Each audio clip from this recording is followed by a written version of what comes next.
ಪಂಚಾಯತ್ ರಾಜ್ ಪರಿಕಲ್ಪನೆಯ ಹುಟ್ಟು, ಬೆಳವಣಿಗೆ, ಕಾಯ್ದೆ, ಸಂವಿಧಾನಿಕ ಚೌಕಟ್ಟು ಇದೆಲ್ಲದರ ಬಗ್ಗೆ ಹಿಂದಿನ ವರದಿಯಲ್ಲಿ ನಾವು ನೋಡಿದ್ವಿ.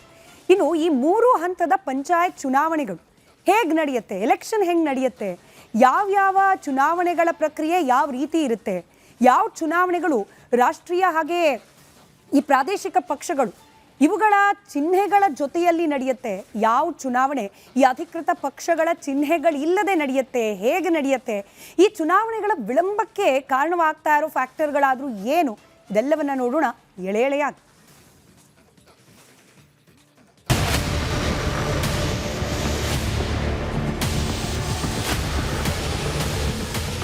ಪಂಚಾಯತ್ ರಾಜ್ನ 3 ಹಂತದ ವ್ಯವಸ್ಥೆಗಳಿಗೆ ಪ್ರತ್ಯೇಕ ಚುನಾವಣಾ ವ್ಯವಸ್ಥೆ ಇದೆ. ಈ ಪೈಕಿ ಜಿಲ್ಲಾ ಪಂಚಾಯತ್ ಹಾಗೂ ತಾಲೂಕು ಪಂಚಾಯತ್ ಚುನಾವಣೆಗಳ ಪ್ರಕ್ರಿಯೆಯಲ್ಲಿ ಬಹುತೇಕ ಸಾಮ್ಯತೆಗಳಿವೆ. ಆದರೆ ಗ್ರಾಮ ಪಂಚಾಯತ್ ಚುನಾವಣಾ ಪ್ರಕ್ರಿಯೆ ಸಂಪೂರ್ಣ ವಿಭಿನ್ನ. ಆ ವಿವರ ಈಗ ನೋಡೋಣ. ಪಂಚಾಯತ್ ಚುನಾವಣೆ. ಜಿಲ್ಲಾ ಪಂಚಾಯತ್ ರಾಜ್ನ 3 ಹಂತದ ಚುನಾವಣೆಗಳ ಪೈಕಿ ಮೇಲಿನ ಹಂತ ಜಿಲ್ಲಾ ಪಂಚಾಯತ್. ಇಡೀ ಜಿಲ್ಲೆಯ ಗ್ರಾಮೀಣಾಭಿವೃದ್ಧಿಯ ಮಹಾನಿರ್ದೇಶಕ ಸಂಸ್ಥೆಯಂತೆ ಕಾರ್ಯನಿರ್ವಹಿಸುವ ವ್ಯವಸ್ಥೆ ಇದು. ದೊಡ್ಡ ಪ್ರಾದೇಶಿಕ ಕ್ಷೇತ್ರಗಳನ್ನು ವಿಂಗಡಿಸಿ ಇಲ್ಲೂ ಕೂಡ ಜನರೇ ನೇರವಾಗಿ ಜಿಲ್ಲಾ ಪಂಚಾಯತ್ ಸದಸ್ಯರನ್ನ ಆಯ್ಕೆ ಮಾಡ್ತಾರೆ. ತಾಲೂಕು ಪಂಚಾಯತ್. ಈ ಪಂಚಾಯತ್ ರಾಜ್ ವ್ಯವಸ್ಥೆಯಲ್ಲಿ ಮಧ್ಯಂತರ ಹಂತ ಅಂತಂದ್ರೆ ಅದು ತಾಲೂಕು ಪಂಚಾಯತ್. ತಾಲೂಕು ಮಟ್ಟದ ಅಭಿವೃದ್ಧಿ ಯೋಜನೆಗಳ ಉಸ್ತುವಾರಿ ನೋಡಿಕೊಳ್ಳುವ ಈ ಹಂತಕ್ಕೆ ಪ್ರಾದೇಶಿಕ ಕ್ಷೇತ್ರಗಳ ಆಧಾರದ ಮೇಲೆ ನೇರ ಚುನಾವಣೆ ನಡೆಯುತ್ತೆ. ಗ್ರಾಮ ಪಂಚಾಯತ್ ಇದು ಪ್ರಜಾಪ್ರಭುತ್ವದ ಪ್ರಥಮ ಪಾಠಶಾಲೆ. ಸಾಮಾನ್ಯವಾಗಿ ಪ್ರತಿ 400 ಜನಸಂಖ್ಯೆಗೆ ಒಬ್ಬ ಸದಸ್ಯರಂತೆ ವಾರ್ಡ್ಗಳ ಆಧಾರದ ಮೇಲೆ ಜನರೇ ನೇರವಾಗಿ ಸದಸ್ಯರನ್ನ ಆರಿಸುತ್ತಾರೆ. ಮಲೆನಾಡು ಮತ್ತು ಪಶ್ಚಿಮ ಘಟ್ಟ ಪ್ರದೇಶದಂತಹ ಗುಡ್ಡಗಾಡು ಪ್ರದೇಶಗಳಲ್ಲಿ ಈ ಪ್ರಮಾಣದಲ್ಲಿ ವ್ಯತ್ಯಾಸ ಇರುತ್ತೆ.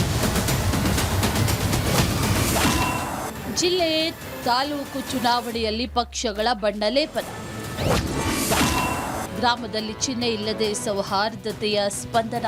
ಈಗ ಈ ಪಂಚಾಯತ್ ಚುನಾವಣೆಗಳ ಅತ್ಯಂತ ಸ್ವಾರಸ್ಯಕರ ಮತ್ತು ವಿಶ್ಲೇಷಣಾತ್ಮಕ ರಾಜಕೀಯ ಎಳೆಯನ್ನ ಬಿಡಿಸಿ ನೋಡೋಣ. ನೀವು ಗಮನಿಸಿರಬಹುದು, ಜಿಲ್ಲಾ ಪಂಚಾಯತ್ ಮತ್ತು ತಾಲೂಕು ಪಂಚಾಯತ್ ಚುನಾವಣೆಗಳು ರಾಷ್ಟ್ರೀಯ ಮತ್ತು ಪ್ರಾದೇಶಿಕ ಪಕ್ಷಗಳ ಕಾಂಗ್ರೆಸ್, ಬಿಜೆಪಿ, ಜೆಡಿಎಸ್ ಮುಂತಾದ ಅಧಿಕೃತ ಚಿಹ್ನೆಗಳ ಮೇಲೆ ನಡೆಯುತ್ತೆ. ಈ 2 ಮಾದರಿಯ ಚುನಾವಣೆಗಳಲ್ಲಿ ರಾಷ್ಟ್ರೀಯ ಹಾಗೂ ಪ್ರಾದೇಶಿಕ ಪಕ್ಷಗಳ ಅಧಿಕೃತ ಅಭ್ಯರ್ಥಿಗಳೇ ಕಣದಲ್ಲಿರ್ತಾರೆ. ಜಿಲ್ಲಾ ಹಾಗೂ ತಾಲೂಕು ಪಂಚಾಯತ್ ಚುನಾವಣೆಗಳಲ್ಲಿ ಪಕ್ಷದ ಚಿಹ್ನೆಯೊಂದಿಗೆ ಪಕ್ಷದ ಹೆಸರಿನಲ್ಲೇ ಅಭ್ಯರ್ಥಿಗಳು ಕಣಕ್ಕಿಳಿದ್ರೆ, ಇತ್ತ ಗ್ರಾಮ ಪಂಚಾಯತ್ ಚುನಾವಣೆಗಳಲ್ಲಿ ಯಾವುದೇ ಪಕ್ಷದ ಚಿಹ್ನೆ ಇಲ್ಲದೆ ರಾಷ್ಟ್ರೀಯ ಅಥವಾ ಪ್ರಾದೇಶಿಕ ಪಕ್ಷಗಳ ಚೌಕಟ್ಟಿಲ್ಲದೆ ಪಕ್ಷಾತೀತವಾಗಿ ನಡೆಯುತ್ತೆ. ಗ್ರಾಮ ಪಂಚಾಯತ್ ಚುನಾವಣೆಗಳಲ್ಲಿ ಅಭ್ಯರ್ಥಿಗಳ ಚಿಹ್ನೆಗಳು ಸಾಮಾನ್ಯವಾಗಿ ಯಾವುದಿರುತ್ತಂತಂದ್ರೆ ಸ್ಕೂಟರ್, ಬ್ಯಾಟ್, ಫುಟ್ಬಾಲ್, ಮರಗಳು, ಕಪ್ ಆ್ಯಂಡ್ ಸಾಸರ್, ಬ್ಯಾಟರಿ, ಕಬೋರ್ಡ್ನಂತಹ ಸ್ವತಂತ್ರ ಚಿಹ್ನೆಗಳನ್ನು ನೀಡಲಾಗುತ್ತೆ.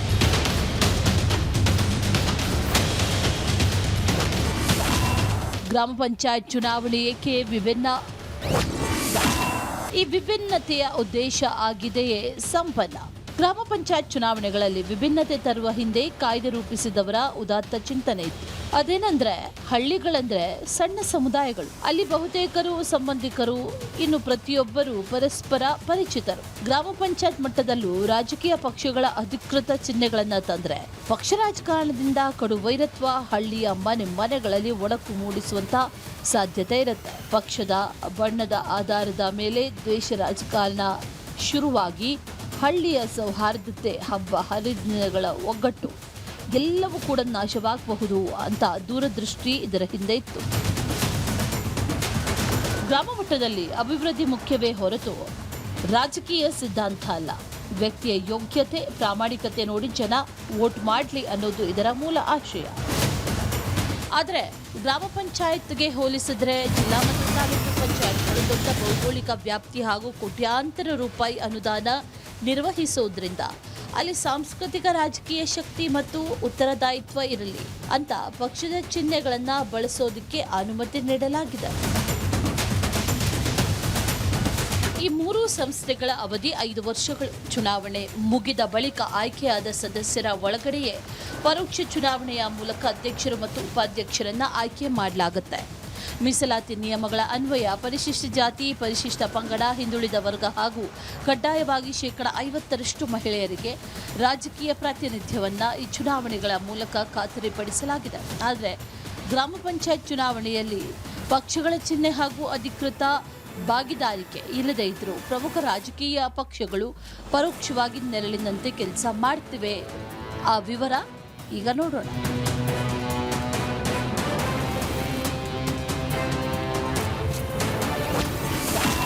ಗ್ರಾಮ ಪಂಚಾಯತ್ ಚುನಾವಣೆ ಪಕ್ಷಾತೀತ ಅನ್ನೋದು ನಿಯಮ.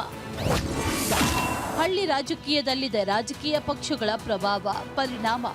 ಗ್ರಾಮ ಪಂಚಾಯತ್ ಚುನಾವಣೆಯಲ್ಲಿ ವಿಭಿನ್ನತೆ ತಂದಿರುವ ಉದ್ದೇಶ ಹಾಗೂ ಕಾಯ್ದೆಯ ಆಶಯವೇನೋ ಉದಾತ್ತವಾಗಿದೆ. ಆದರೆ ಇಂದಿನ ಕಟು ವಾಸ್ತವವೇ ಬೇರೆ. ಗ್ರಾಮ ಪಂಚಾಯತ್ ಚುನಾವಣೆಗಳಲ್ಲಿ ಅಧಿಕೃತವಾಗಿ ಪಕ್ಷದ ಚಿಹ್ನೆ ಇಲ್ಲದೆ ಇರಬಹುದು, ಆದರೆ ಪ್ರತಿ ಅಭ್ಯರ್ಥಿಯ ಬೆನ್ನ ಹಿಂದೆ ರಾಜಕೀಯ ಪಕ್ಷಗಳ ನೆರಳು ಎದ್ದು ಕಾಣುತ್ತೆ.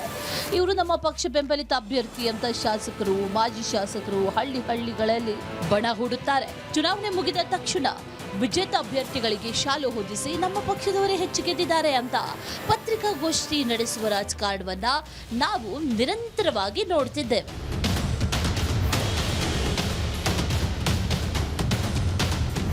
ಇದು ಒಂದು ರೀತಿಯಲ್ಲಿ ಕಣ್ಣೊರೆಸುವ ತಂತ್ರ. ಪಕ್ಷಾತೀತ ವ್ಯವಸ್ಥೆಯ ಮೂಲ ಉದ್ದೇಶ ಇಂದಿನ ಹಣಬಲ ಮತ್ತು ತೋಳ್ಬಲದ ರಾಜಕಾರಣದ ಮುಂದೆ ಮಂಕಾಗ್ತಾ ಇರೋದು ಪ್ರಜಾಪ್ರಭುತ್ವದ ದುರಂತವೇ ಸರಿ.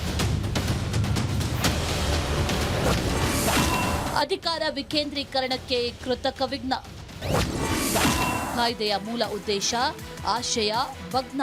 ಸಂವಿಧಾನದ ಪ್ರಕಾರ ಪ್ರತಿ 5 ವರ್ಷಕ್ಕೊಮ್ಮೆ ಸರಿಯಾದ ಸಮಯಕ್ಕೆ ಚುನಾವಣೆ ನಡೆಯಲೇಬೇಕು. ಆದರೆ ಕರ್ನಾಟಕದಲ್ಲಿ ಹಲವು ಬಾರಿ ಜಿಲ್ಲಾ, ತಾಲೂಕು ಅಥವಾ ಗ್ರಾಮ ಪಂಚಾಯತ್ ಚುನಾವಣೆಗಳು ತಿಂಗಳುಗಟ್ಟಲೆ, ವರ್ಷಗಟ್ಟಲೆ ಮುಂದೂಡಲ್ಪಡುತ್ತೆ. ಯಾಕೆ? ಇದರ ಹಿಂದೆ ಇರುವ ರಾಜಕೀಯ ಚಿತಾವಣೆಗಳೇ ಇದೆ. ಮುಖ್ಯವಾಗಿ ಸ್ಥಳೀಯ ಸಂಸ್ಥೆಗಳ ಚುನಾವಣೆ ನಡೆಸುವುದು ರಾಜ್ಯ ಚುನಾವಣಾ ಆಯೋಗ. ಹಾಗೆ ನೋಡಿದ್ರೆ ಈ ರಾಜ್ಯ ಚುನಾವಣಾ ಆಯೋಗ ಸ್ವಾಯತ್ತ ಸಂಸ್ಥೆಯೇ ಹೌದು. ಆದರೂ ಚುನಾವಣೆ ನಡೆಸೋ ವಿಚಾರಕ್ಕೆ ಬಂದರೆ ಕೆಲ ಹಿಡಿತಗಳು ರಾಜ್ಯ ಸರ್ಕಾರದ ಕೈಯಲ್ಲಿವೆ. ಇದೇ ಕಾರಣಕ್ಕೆ ಹಳ್ಳಿಯ ಸಂಸ್ಥೆಗಳ ಚುನಾವಣೆಗಳು ಪದೇ ಪದೇ ಮುಂದೂಡಿಕೆ ಆಗ್ತಾನೆ ಇರುತ್ತೆ. ಹಾಗಾದರೆ ಚುನಾವಣೆ ಮುಂದೂಡಲು ರಾಜ್ಯ ಸರ್ಕಾರ ಪದೇ ಪದೇ ಬಳಸುವ ಆ ಹಿಡಿತ ಯಾವುದು ಅಂದರೆ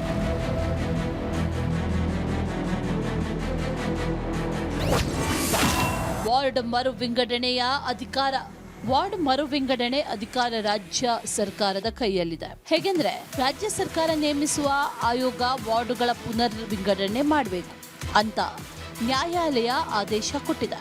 ಹೀಗಾಗಿ ವಾರ್ಡುಗಳ ಮರು ವಿಂಗಡಣೆ ವಿಳಂಬವೂ ಸಹ ಚುನಾವಣೆಯ ವಿಳಂಬಕ್ಕೆ ಕಾರಣವಾದ ನಿದರ್ಶನಗಳಿವೆ.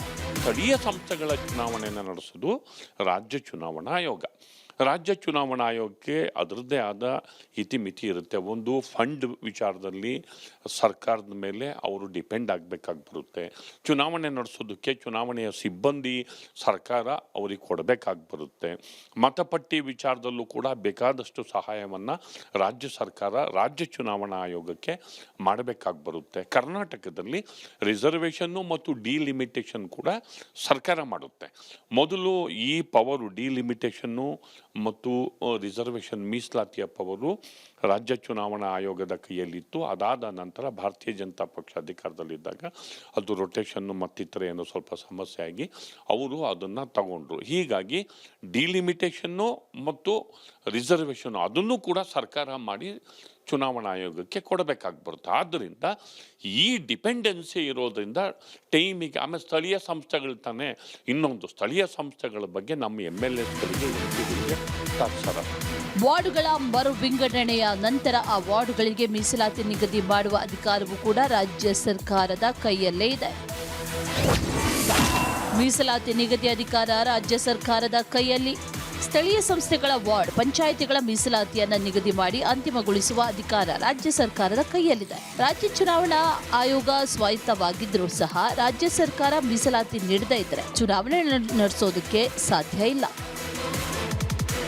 ಹೀಗೆ ರಾಜ್ಯ ಸರ್ಕಾರ ವಾರ್ಡುಗಳ ಮರು ವಿಂಗಡಣೆ ಹಾಗೂ ಮೀಸಲಾತಿ ಪಟ್ಟಿ ಅಂತಿಮಗೊಳಿಸಿ ಕೊಟ್ಟ ನಂತರ ರಾಜ್ಯ ಚುನಾವಣಾ ಆಯೋಗ ಮತದಾರರ ಪಟ್ಟಿ ಸಿದ್ಧಪಡಿಸುತ್ತೆ. ಇದೆಲ್ಲ ಅಂತಿಮಗೊಂಡ ನಂತರವೇ ಚುನಾವಣಾ ದಿನಾಂಕ ಘೋಷಣೆ ಆಗುವುದು.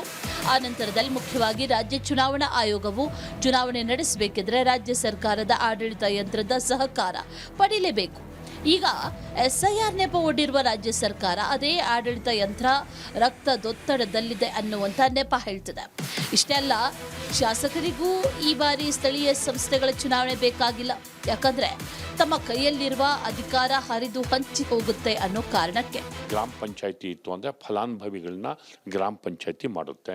ತಾಲೂಕ್ ಪಂಚಾಯತಿ ಮೆಂಬರು, ತಾಲೂಕು ಪಂಚಾಯತಿ ಅಧ್ಯಕ್ಷರು, ಜಿಲ್ಲಾ ಪಂಚಾಯತಿ ಮೆಂಬರು, ಜಿಲ್ಲಾ ಪಂಚಾಯತಿ ಅಧ್ಯಕ್ಷರಿತ್ತು ಅಂತಂದರೆ ಗ್ರಾಮೀಣಾಭಿವೃದ್ಧಿ ಬೇರೆ ಬೇರೆ ಡಿಪಾರ್ಟ್ಮೆಂಟ್ಸಿಂದ ಫಂಡು ಜಿಲ್ಲಾ ಪಂಚಾಯತಿಗಳಿಗೆ ಡಿಸ್ಟ್ರಿಬ್ಯೂಟ್ ಆಗಬೇಕಾಗಿ ಬರುತ್ತೆ.